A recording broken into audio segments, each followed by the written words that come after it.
So hold on a second. Let me get this straight. Let me get this 100% right in my head. You're saying that all the rules of society are going to be rewritten over the next 5 years. Like we're time traveling back to the before the .com era, and yet this time we get to know what's going in, eyes wide open. Seems to me like right now might be a really good time to be a modern rogue, an independent thinker, an outlier, somebody who stands apart from the crowd.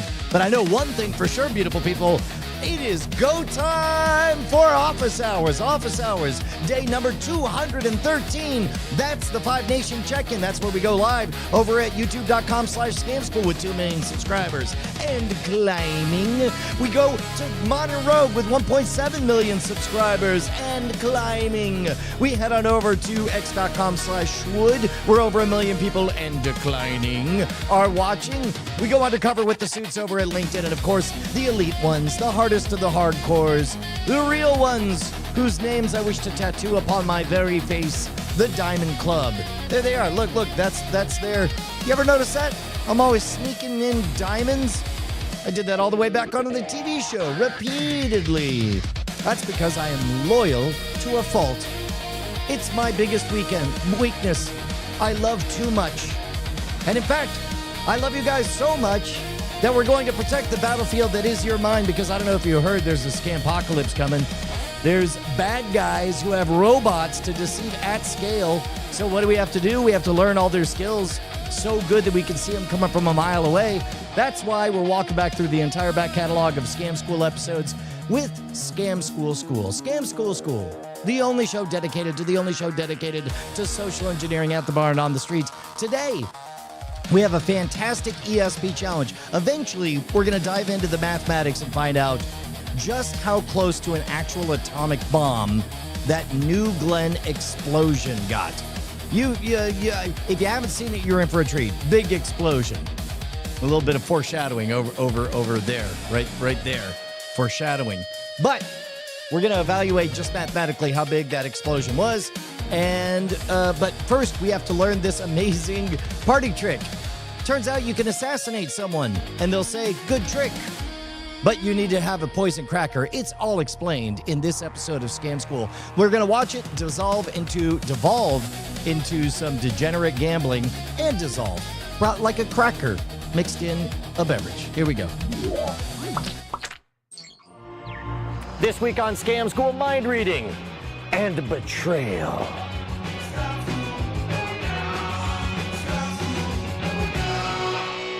This episode of Scam School is brought to you by the Coors Light Home Draft System, coming soon. And Gamefly. Welcome to the show that makes you the star. Scam School, the only show dedicated to social engineering at the bar and on the street. I'm your host, Brian Brushwood, and I'm super stoked about this week's episode. It is jam-packed with no less than 5 amazing moments, including twisted, messed up trivia, a mind-reading extravaganza, and at least 1 talking motorcycle. It'll be up to you to decide which one of those was a lie.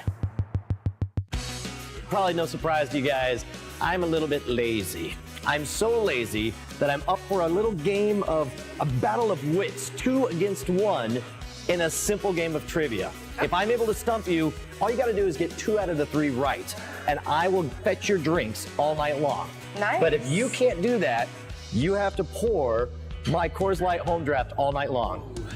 Wait, do we want to do this? You're like, Are you sure? 2 against 1? Yeah, I think we could. all right, let's start off easy. Which is farther west, Reno, Nevada, or Los Angeles, California? Are we allowed to talk to each other about Yeah, it? sure. Which one's farther west? What were the options again? Reno, Nevada, Los Angeles, California. And I'm not even doing like a crazy, like, that's Reno, Pakistan. You just lost, you know? Yeah. All right, tell them. Reno, Nevada? Okay, it is Reno, Nevada. We're smart. Now, are you smart enough that you just said whatever was the opposite of what you actually thought? Is that what it was? A little bit. A little bit? Okay, Yeah. all right, we'll do simple. I don't know how strong you guys are in sports trivia, all right? Who was the first black professional baseball player? Jackie Robinson. Final answer? Yeah. You are absolutely incorrect. 40 years before the race barrier was even erected, there was a guy named Moses Fleetwood Walker who played for Toledo. So it's 1 for me and 1 for you guys, all right? Yeah. All right, okay, last one.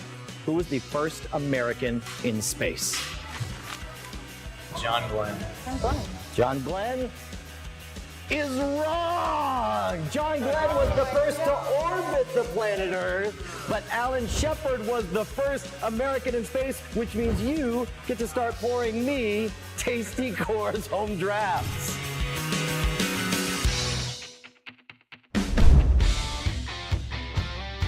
It's like you bring the bar home with you, guys. The Coors Light home draft system is cold draft. Oh, it's a home draft system. What does it have? An app to go with it as well?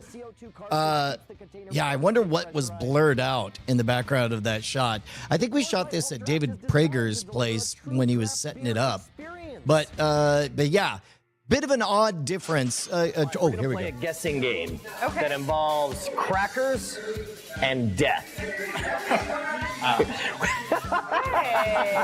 Now, I literally, what's great is this is an illusion that looks like a mind reading stunt or a body reading thing. You can play it off any way you want. I actually just grabbed, all you need is a bunch of objects that look the same and the ability to change one of them in some way. So we literally, just over in the island, I grabbed a bunch of these crackers, and here's what I'm gonna do. I'm gonna lay them out for you. 1, 2, 3, 4, 5, right?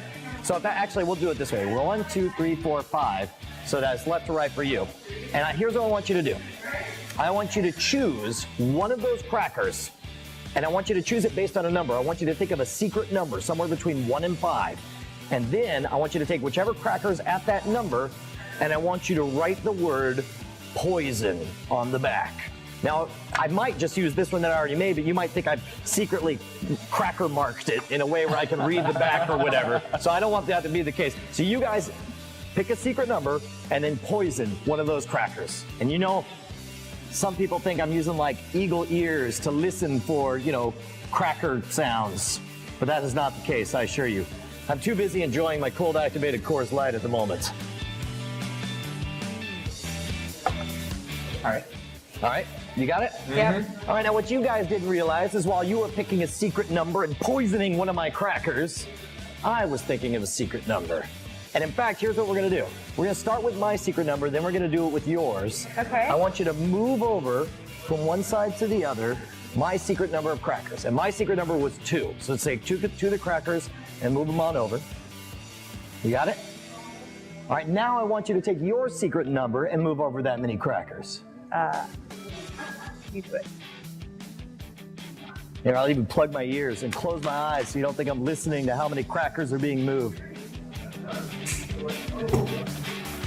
You got it? No. Okay, take your time. All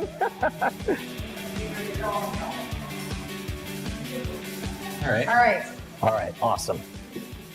So a totally secret number. Yeah. You picked it. Yes. You took the cracker that was at that position, you poisoned it. Wrote poison. You wrote the poison. You didn't actually, thank you for not actually poisoning me. I'm gonna feel around for which is the death cracker.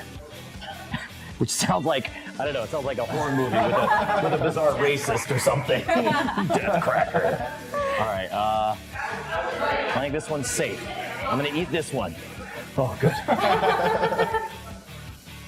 This one's also safe. I'm gonna eat this. Yes! I'm gonna eat this one.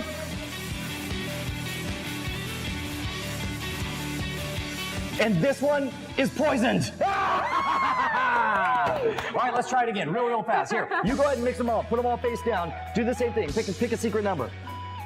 Do we mix them up? Yeah. Well, yeah. Go ahead and just make sure you position it at whatever secret number you want, the poison one. Oh.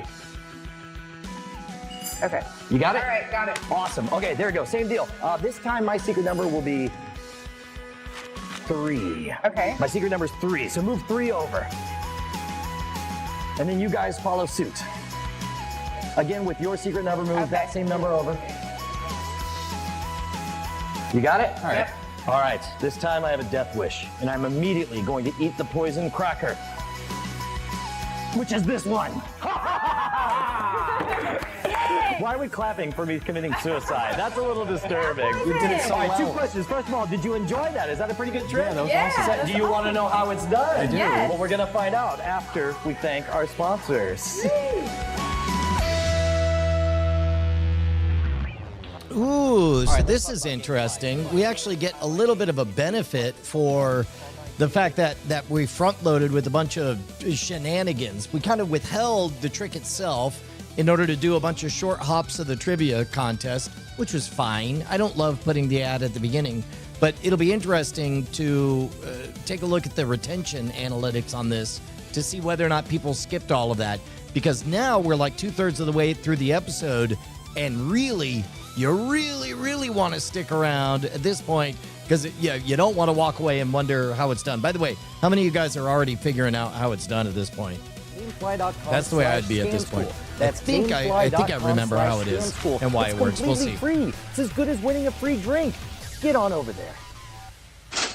Dude, I love this trick, and it was as fun for me as for you guys because it was brand new to me. This was sent in to me by a guy named Garrett Yates, and at first I was like, I don't know if that's gonna fool anyone, but I started performing it, and everybody's amazed. And it's like, it's as fun to do as it is to be fooled, and it's one of the few tricks where it gets better every time you do it. Because at first they think that you've marked one, then they think you're listening, or that there's some kind of secret Confederate, and every one of those is totally wrong.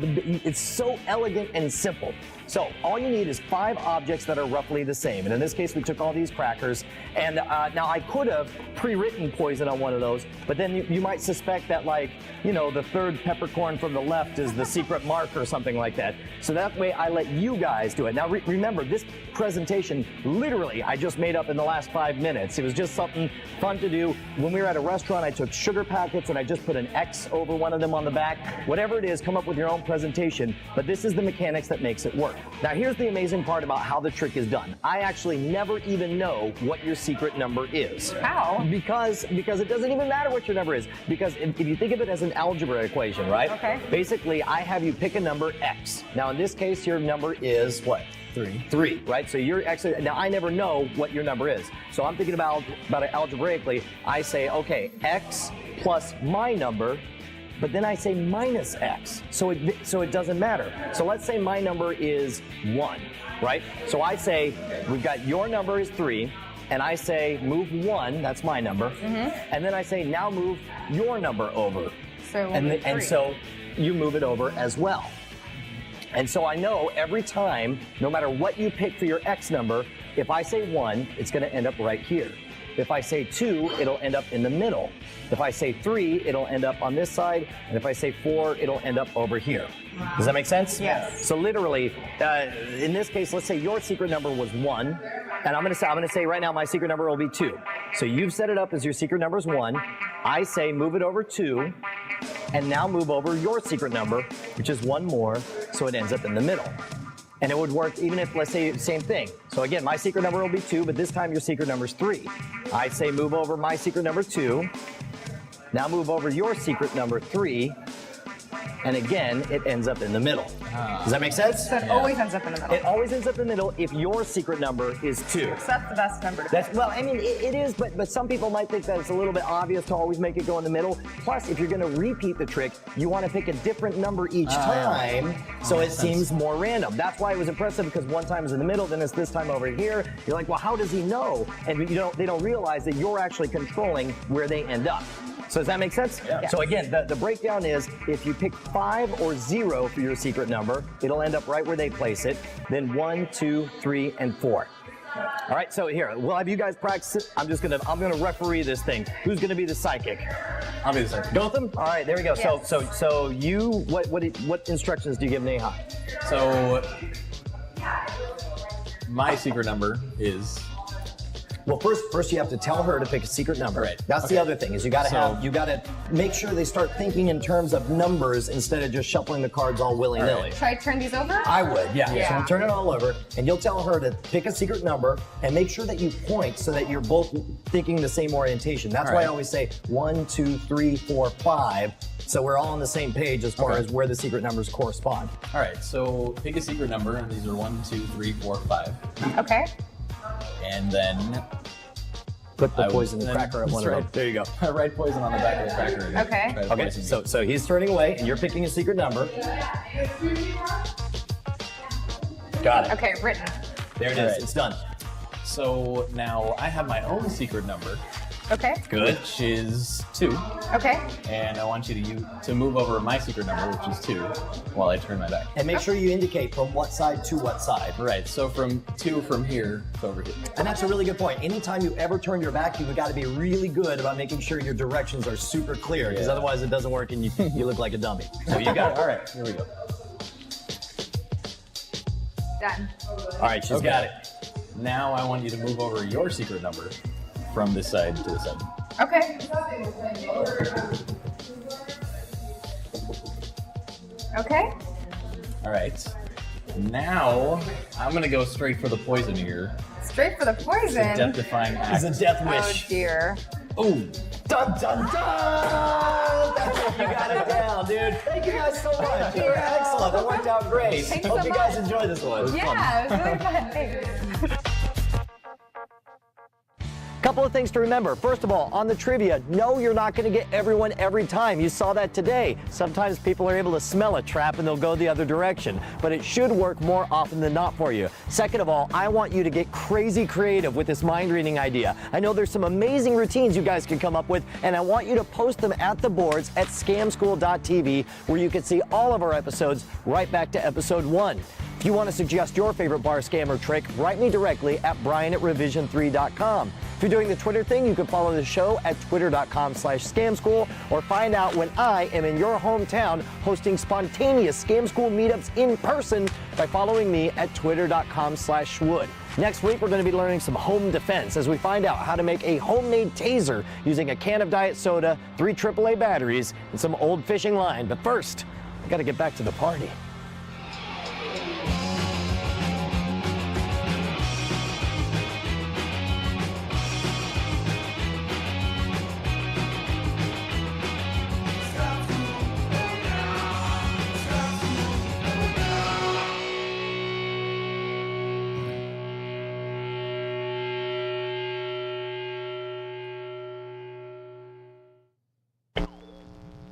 Yeah!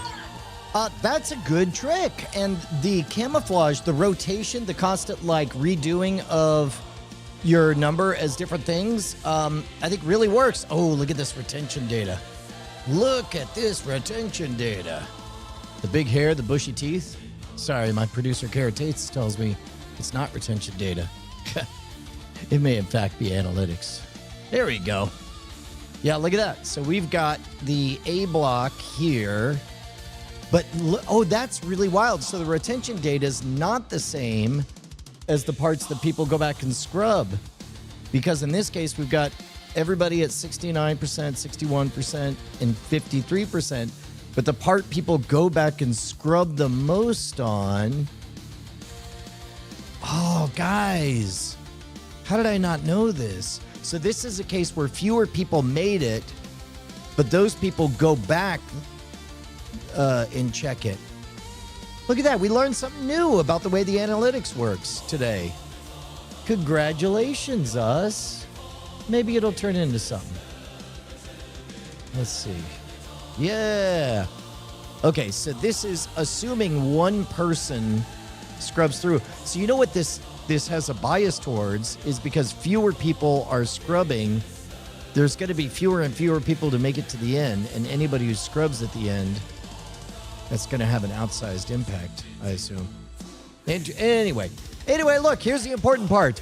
These were released all the way back in April of 2010. This itty-bitty baby Scam School channel was only 4 months into existing on YouTube. Now, yes, it had a big back catalog, but these were the episodes that first came along, and so we don't know which ones of them blew up and which ones of them didn't. So we're going to find out. We're going to gamble. We're going to head on over to Guess Attack, GUESSATTACK.com.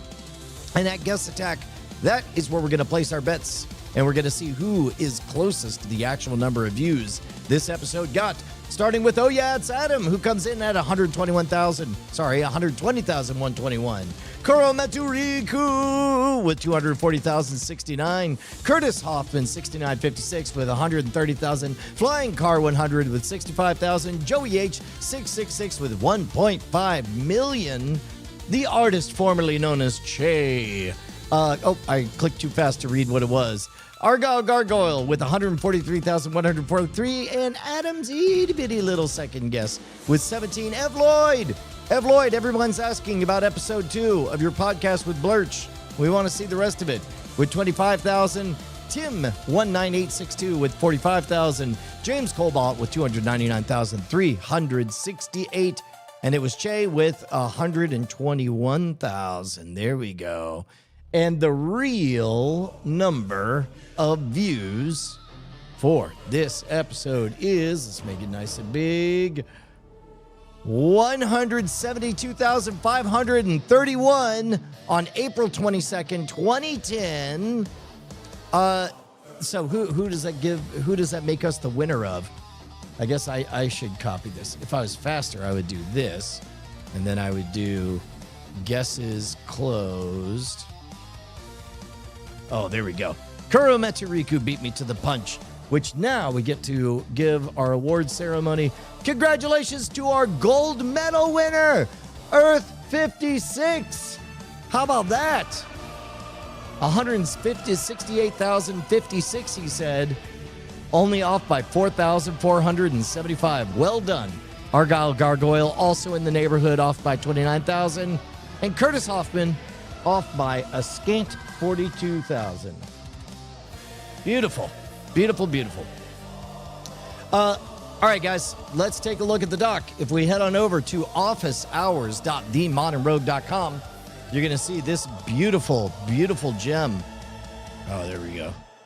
We'll just place that on there. Hang on. Look at this. You guys can watch me grab my coffee. Oh, well, what? There we go.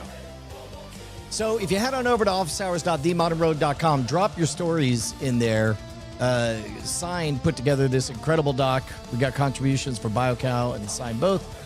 Ooh, a lawyer reaction to the one-handed traffic stop. Well, maybe we'll do a brief sojourn over here. Hang on. What do we got here? Pulled over in the city of Lake Worth today. We're doing an operation for distracted driver, and you Guilty or not guilty of what? drove past me holding the phone with your right hand, manipulating that phone. I mean, I saw you with your phone in your hand. Obviously not. So you want to just call this a day? Or? I don't want to call it a day. You had a hand manipulating You just the said phone. my right hand. I know what I just said. I'm asking you now. Did you or not have your phone on your hand? I did not. Wait, where's the You did not have reaction? your phone I in did your hand. not. Hand to God, you don't have one in your hand. Hand to God. The other hand to God, you don't have one in your hand. There we go. Preside over a case like this one day, because frankly, it's hilarious. Hand to God! It's important to remember that traffic court is similar to criminal proceedings. The difference, of course, is that in most cases, you're dealing with traffic infractions instead of How does this guilty or not guilty button work on a short? I didn't know that was a thing. We can add polls to shorts. misdemeanors or felonies. But the state, which is represented by the police officer, still has to prove their case beyond a reasonable doubt. We all heard this police officer say that she was using a cell phone with her right hand, which she wasn't born with. So based on the fact that she doesn't even have a right hand, the only thing that remains is reasonable doubt regarding the officer's testimony. And based on that reasonable doubt, it would make this driver not guilty. Which is why this case was dismissed due to lack of evidence, allowing her to win her case single-handedly. Oh, If you think you have a case and need an extra hand, be sure to visit ithinkIhaveacase.com. All right, right on. Dude, boy, I don't know what this guy's up to, but he's great. I want to reach out to him and get legal advice. I already want him on Montorogue. We gotta figure out some excuse. That's pretty good. Tim 1980 or 19862 says, bet it was reposted from Instagram. This looks clickable. Here, I'll say guilty. This is a clickable element. I just voted, I was one of the 3% who said guilty. Guilty of being hilarious. 28,000 votes. What a wonderfully engaging thing. That's pretty great. Guilty or not guilty. Guys, we got to come up with a simple mechanic because our shorts game is really strong, but we just need more easy lifts. The problem is I'm spending like hours and weeks putting together high quality TV looking stuff, and I gotta dial it down. I'm trying too hard, people. That's my problem. Literally, it's one of the number one comments is, I wish you wouldn't try so hard. Yeah, we all wish we could be effortless, Dad. All right, so office hours news story. Yeah, that's check. Thank you very much, BioCow. That was a great one. And let's talk about this extraordinary footage. Let's watch it a lot because it's a public news item, and I'm pretty sure we won't get content ID'd on it. Let's see. There we go. Let's do Blue Origin Explosion. Look at that.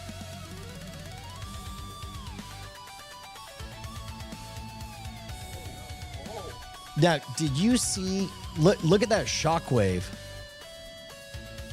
Yeah, you can see the cavitation.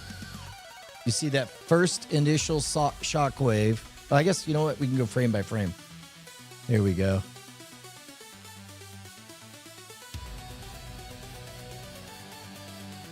So I guess this is during firing, question mark. And then, here we go, here we go, here we go. Pow, pow, pow, pow, pow. So first we get,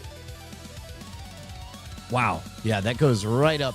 That's the it was about that time that I realized we had a bit of trouble.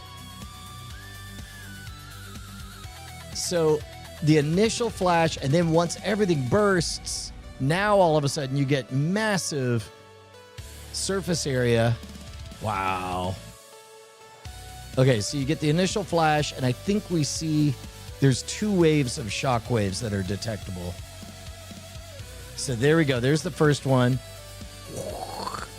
You can see it waving out. And then I think we get a second one, if I recall. Or maybe it is just that first one. Maybe golly, look at that.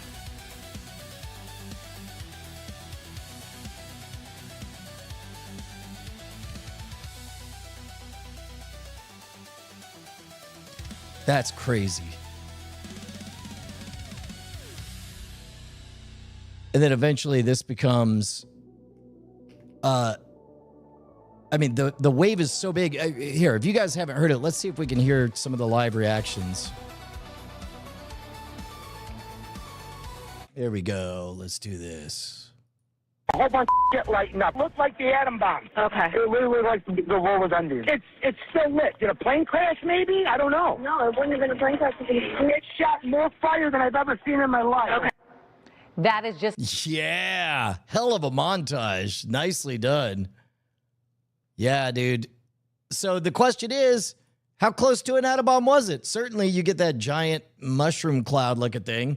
If somebody casually told you, oh yeah, they're doing a nuke test, and then you looked over and you saw this, it shot more fire than I've ever seen in my life. I think I'd do that. Explosion, amateur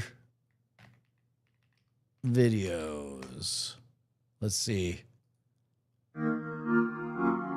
No, don't give me that. Somebody's out on a boat. What? Like, look at that. Come on. You see that?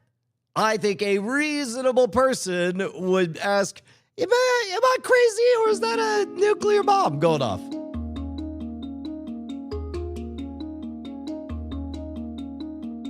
That's a beast. Is this the whole thing? No. Okay. And then what's another one? There it is. Oh. Oh, it blew up. Yep. By the way, perfect news story. Perfect news story. Nobody died.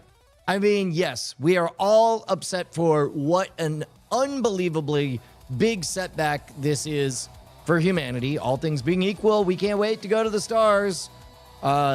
Nobody's happy about a failure of this catastrophic magnitude, because also this increases the chance of risk when it comes to manned spaceflight, which I think in general we're all fans of the idea of. Cappy GMAC asks, have we gotten an estimate for damages yet? Let's get the intern. The temporary intern, not the good intern. Oh, also, let me go ahead and open up the whiteboard for you guys. Sit tight, sit tight. Where is...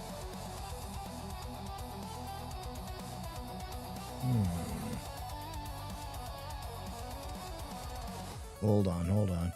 There we go. So if I do this, and then we can open up the whiteboard. There we go. And there we go. And then, what was the next thing that I said I was going to do? You guys could get me on task. A lot going on. Oh, that's right. We're going to ask a robot what the estimated damages are. There we go. So let's just do this. Yo, we're talking about the Blue Origin explosion on the Office Hours stream, and the question was asked, how much damage was there? How much did it cost? What is the early estimates of what a setback this is? Tell me all about it. There we go.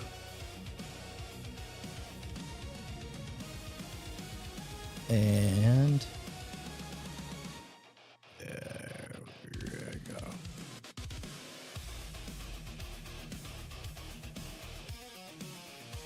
Yeah, latest reporting first. That's good. Do that.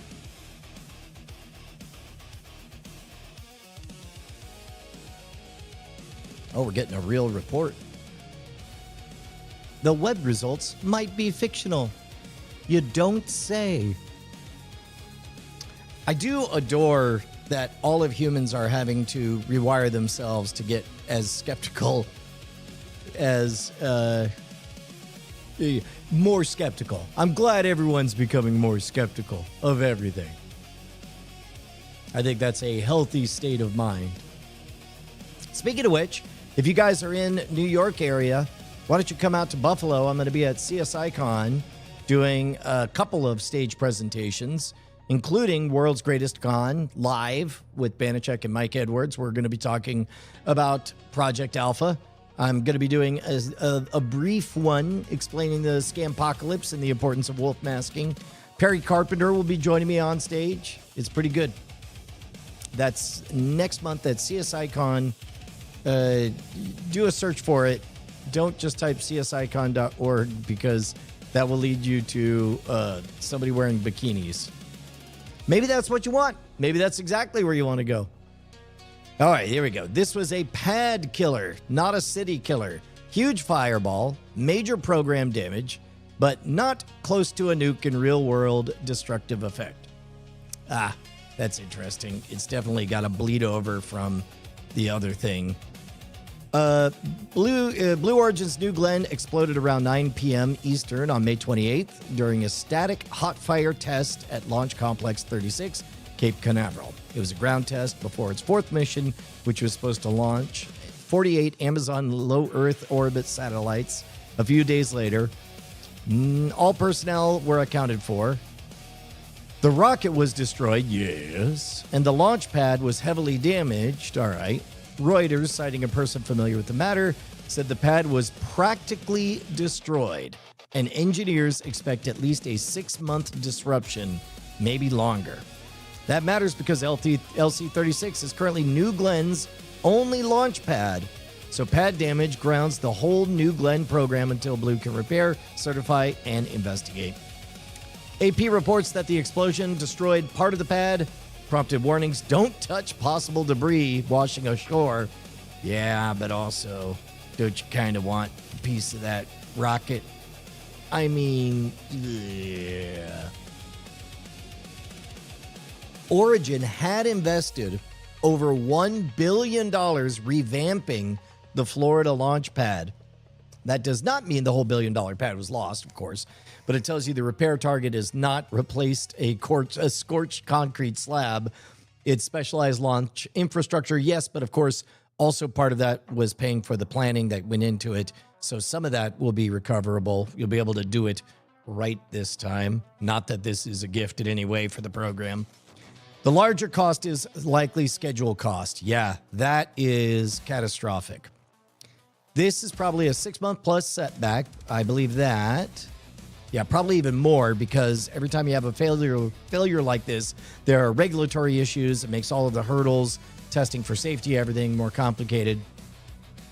If the pad damage is as bad as early reports suggest, late 2026 or even 2027 becomes the recovery window for New Glenn flight cadence. Interesting of note would be, here's a question for you guys. With the upcoming SpaceX IPO, does this increase or decrease the initial investment vibes? Because on the one hand, it certainly would imply that this is very difficult, and SpaceX's increasingly long track record of success becomes more worthy of investment. On the other hand, for the sector writ large, it reminds people that rocket science is rocket science and is very difficult, which maybe dampens enthusiasm for that entire sector, especially because SpaceX will be, well, certainly the first spacefaring IPO of this size.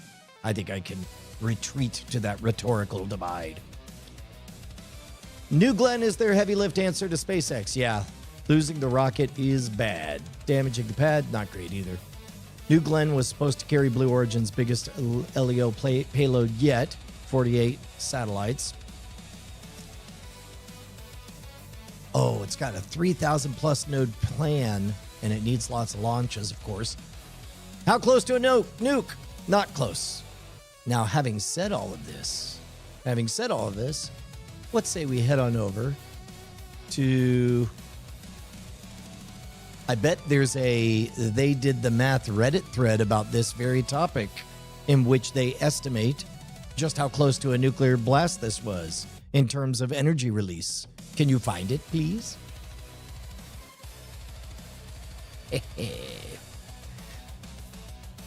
By the way, well, here, let me get to some of your comments. Have I seen the conspiracy theory that SpaceX and Blue Origin are doing these failures on purpose so that they can get more money from the government without producing? Man, if your goal is to get more money from the government, there are much, much shorter paths. And if you're going to fake an explosion for this, you can get, it is very difficult for humans to pull off a big deception and not oversell the bit. So if somebody were to on purpose do all of these, I guarantee you no human could resist the impulse to also schedule a high visibility press junket so that there was maximum coverage for maximum impact. So in other words, if you're pulling off a deception, it's too well orchestrated for me to believe that any human would do that for that cost. Can any conventional explosion really be compared to a nuclear blast? Yeah, of course, in kilotons. Yeah, like quite literally, kilotons is a comparison of a nuclear blast to an equivalent in TNT. EMP, not EMO. Edward says, I heard Blue Origin needs to build a whole new transporter reactor and full rebuild of all ground service equipment and the thing lightning arrestor tower that did fall and assembly building damage. Yeah, no, it's huge. It's a big setback. There we go. There we go. How does the explosion that happened yesterday in Florida scale to the weakest nukes ever? Little boy. Yeah, well put. The Little Boy had a yield of approximately 15 kilotons of TNT.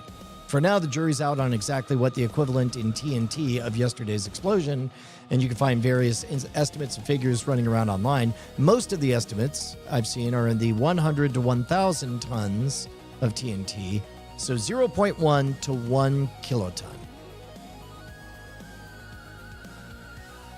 So on the low end, around 1% of the Hiroshima nuke. At the high end, closer to 10%. 10% of an atomic bomb, not bad. What about the Trinity test?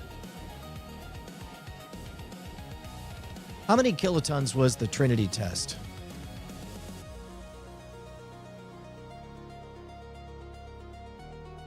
That'd be interesting. Trinity was officially about 21 kilotons of TNT equivalent. A newer Los Alamos-linked reanalysis put it higher, 24 kilotons. Okay.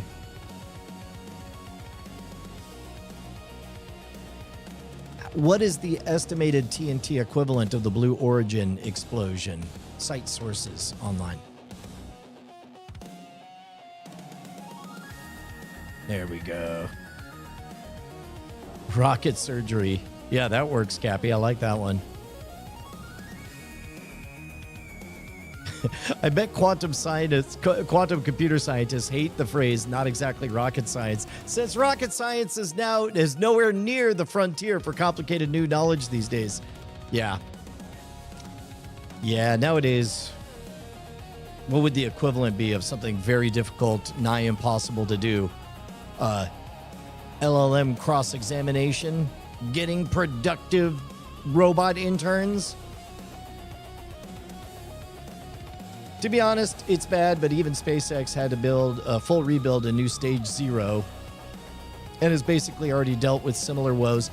Yeah, I'm going to bet, though, that all things being equal, I'm going to bet that Blue Origin really hoped to just learn from those mistakes and come out a step ahead.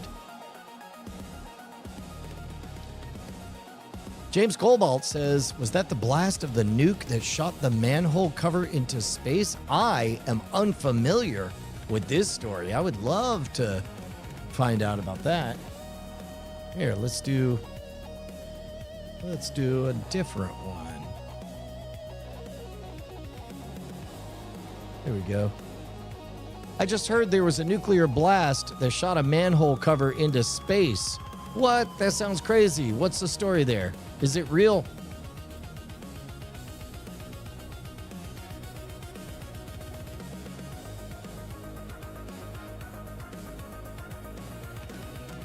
All right.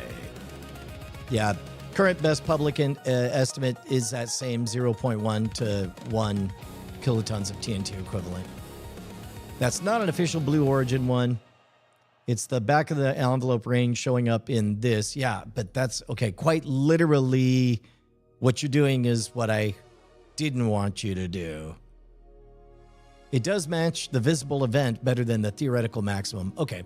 CBS describes the accident as, is methane fuel and liquid oxygen igniting in a roiling fireball during a countdown. Yep.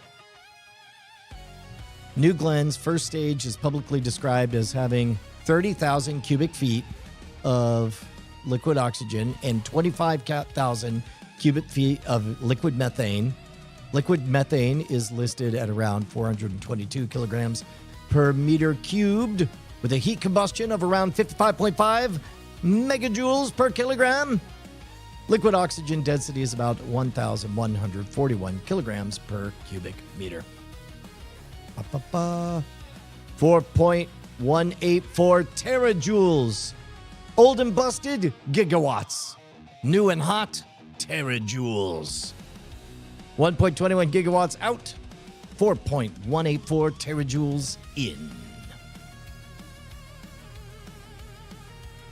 Let's see. The story's real-ish, but manhole cover in space version is folklore.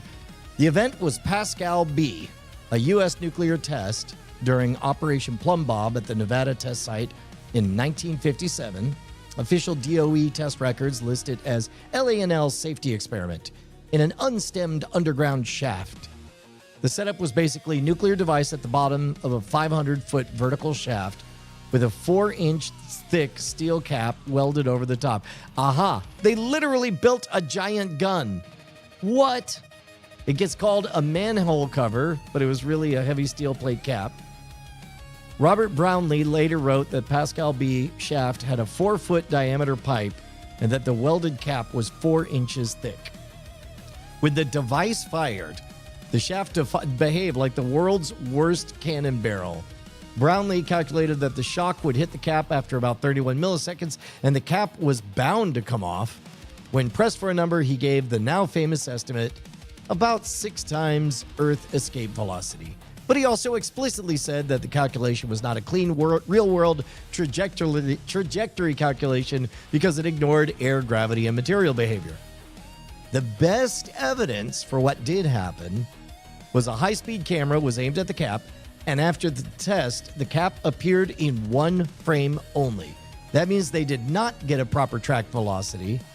His own summary was basically, it was going real fast.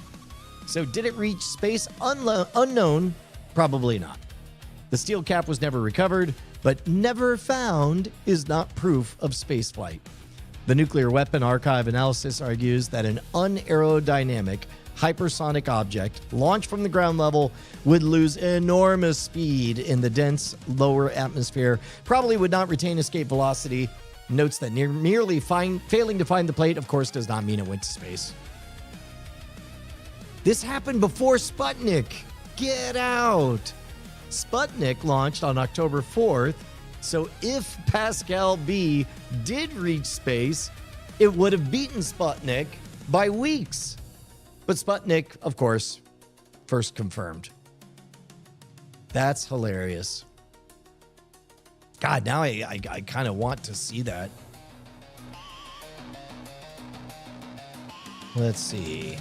Ed Weird says, I'm curious for the FAA report to learn if the Blue Origin explosion detonated from the shielded ground service equipment, which I think is where the shockwave came from. Interesting. I'm sure we'll be getting details on that. Hold on. Oh, there we go. Yeah. So 10% of a Hiroshima. Not bad. Pretty impressive. Let's see if there's any other of these. Oh, here we go. This looks like they just cropped it in. No, that's some different footage. Look at that. What a beast. Yeah, that's the shot right there. That is the shot.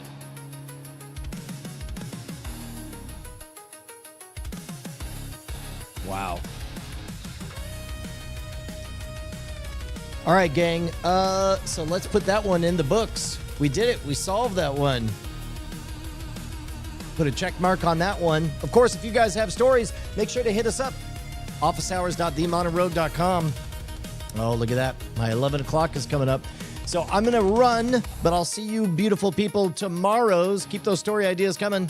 And we'll see you guys later. Here, now I'm going to refresh this.